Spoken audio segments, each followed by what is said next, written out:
अस्सलाम वालेकुम। आज किचन में बिरयानी बन रही है और पता नहीं क्यों बिरयानी का नाम लेते ही मुझे सबसे पहले मेरी बहन याद आ जाती है।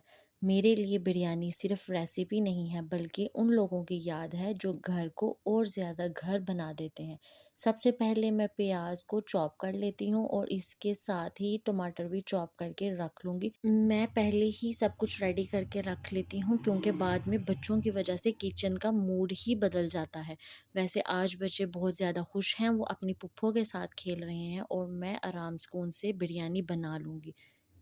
यकीनन आपकी ज़िंदगी में भी ऐसी शख्सियत ज़रूर होगी जिसके साथ आप अपनी हर दिल की बात करते हैं और उसकी याद किसी न किसी खाने से जुड़ी होती है। मेरी ज़िंदगी में भी ऐसी शख्सियत है जिसके आने की खुशी का मतलब ही बिरयानी है। रिश्ते में तो वो मेरी कज़न और नंद है, लेकिन हम दोनों के दरमियान अल्लाह का शुक्र है इतनी मोहब्बत है कि हम किसी बहन से कम नहीं हैं। अगर मेरी कोई सगी बहन होती तो शायद वो भी इतनी मोहब्बत ना कर पाती जितनी हम लोगों में है। अब ऑयल गरम करके उसमें खड़े मसाले डालकर और चॉप की हुई प्याज डालकर इसको अच्छी तरह से गोल्डन ब्राउन करूँगी। जलाना बिल्कुल भी नहीं है, सिर्फ गोल्डन ब्राउन करना है। बहन का रिश्ता ही कुछ ऐसा होता है, किसी के साथ हंसना हो, मुस्कुराना हो, रोना हो या किसी के साथ दिल हल्का करना हो या सिर्फ बहन को बोला जाए कि आ जाओ और वो उसी टाइम दौड़ती हुई आ जाए, ये है खूबसूरत रिश्ता। मैं बहुत खुश नसीब हूँ कि अल्लाह ने मुझे दो बेटियां दी हैं, दोनों एक दूसरे का सहारा है, एक दूसरे की दुख सुख की साथी हैं। दुआ है कि अल्लाह हर बेटी के नसीब अच्छे करे, बहनों के अंदर प्यार और मोहब्बत कायम व दायम रखें, आमीन। प्याज ब्राउन होने के साथ ही इसके अंदर चिकन डाल दी है और अदरक लहसुन का पेस्ट डाल दिया और इसको प्याज के साथ साथ अच्छी तरह से फ्राई करना है जब तक कि गोल्डन ब्राउन ना हो जाए। मैंने बिरयानी बनाना भी अपनी बहन से ही सीखा है। हाँ, ये कह सकती हूँ कि मैंने सब खाने ही अपनी बहन से सीखे हैं।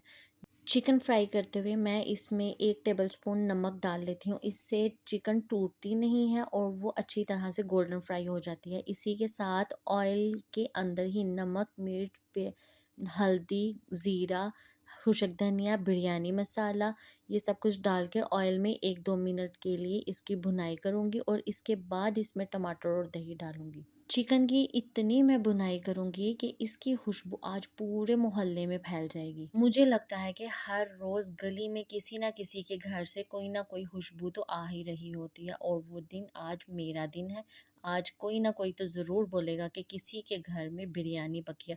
ओहो! यहाँ पे मैं सबसे इम्पोर्टेंट बात, आलू तो डालना भूल ही गई और जल्दी से मुझे याद आया कि मैंने आलू डालने हैं। मैंने फ़ौरन से काटे, उसको अंदर डाला और खुबानी डाली। यहाँ पे मुझे इसमें खुबानी और इमली बहुत मज़े की लगती है। बिरयानी खट्टी और स्पाइसी हो तभी उसका असल मज़ा आता है। जब तक आलू गल रहे हैं तब तक मैं दम के लिए चीज़ें काट लेती हूँ, जिसमें प्याज, टमाटर, लीमू और अदरक है। अदरक मेरे पास नहीं था तो मैंने प्याज, टमाटर और हरी मिर्चों से ही काम चला लिया।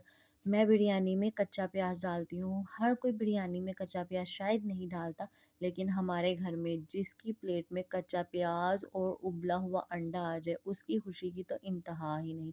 यहाँ पे आलू भी अच्छी तरह गल गए हैं और बिरयानी का मसाला बिल्कुल रेडी हो गया है और जैसा मैंने सोचा था इसकी खुशबू पूरे मोहल्ले में आएगी और ये ऐसा ही है। इसकी खुशबू बहुत ज़्यादा है, मेरे घर वाले बार बार पूछ रहे हैं और कितना अब चावल बॉईल करने के लिए रख दिए हैं। चावल बॉईल होने के बाद अब तय लगाने की बारी है। सबसे पहले चावलों की तय, फिर सालन की तय, फिर प्याज, टमाटर और लीमू की तय, फिर से चावल, फिर से सालन।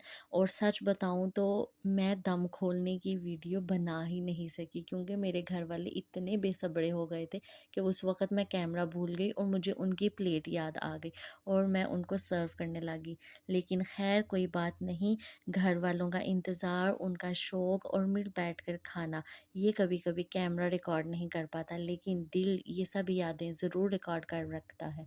मुझे आप लोग कमेंट करके ज़रूर बताइएगा कि आप सबसे ज़्यादा बिरयानी किस चीज़ की पसंद करते हैं, चिकन, बीफ या मटन? हमारे घर में ज़्यादातर चिकन की बिरयानी पसंद की जाती है और ये रही मेरी बिरयानी और आप दीजिए मुझे इजाज़त, फिर मिलते हैं। अल्लाह हाफ़िज़।